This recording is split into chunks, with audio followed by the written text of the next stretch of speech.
And then last but not least, an update on our Neurons bots integration. Of course, this is not a new thing. We had integrations between ITSM and Neurons bots before, but we did some enhancements around integrating that into the service request workflow so that you can leverage bots for full automation, also see some of the results and outcomes, drive the workflow as part of the outcomes, and then, basically also see feedback and notes, so to speak. So it's a refinement that makes it easier to leverage bots as part of service request workflow, where it's particularly interesting because that allows you to drive automation.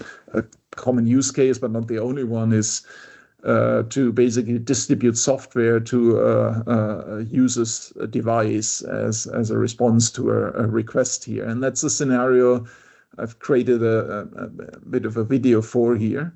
So you can see this is our new self-service UI v3. Basically, you can introduce a category to say, I want to do software distribution through the self-service UI.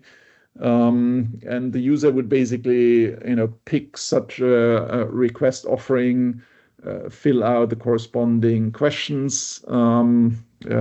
First of all, they would have to pick the device on which the software should be installed, because there could be multiple ones the user owns, right? We need to first know which device to pick.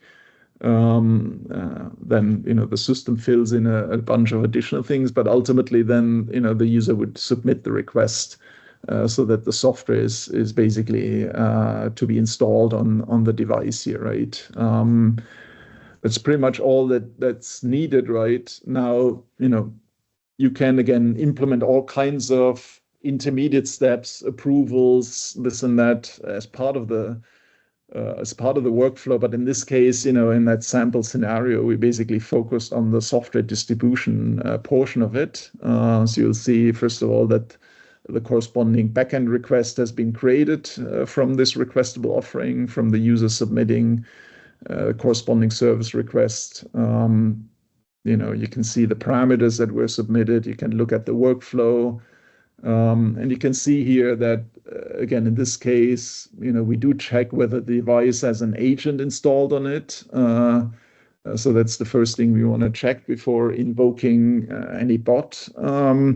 But, again, you could expand this kind of pre-built workflow to your own requirements, right? So this could have approvals before. This could trigger other, interactions with different groups if needed.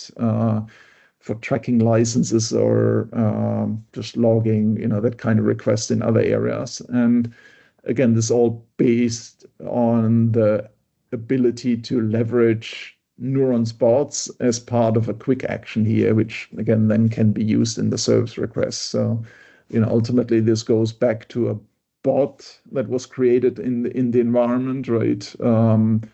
In this case, a bot specific for distributing this specific application.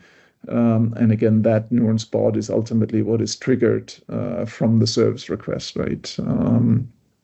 So, once the user has executed that, ultimately, the software is distributed here. The user can check what the status is, but, eventually the software will be fully automatically pushed out to the client, right? And then the user can start using it. Of course, they get a notification if the request is fulfilled, and then they know it's there, and they can go on using it, right? Again, this is just one example. You can use it for all kinds of other automation. Bots in general have a variety of use cases that go beyond software distribution, of course. But it's a good example of what is possible now as part of this integration, right?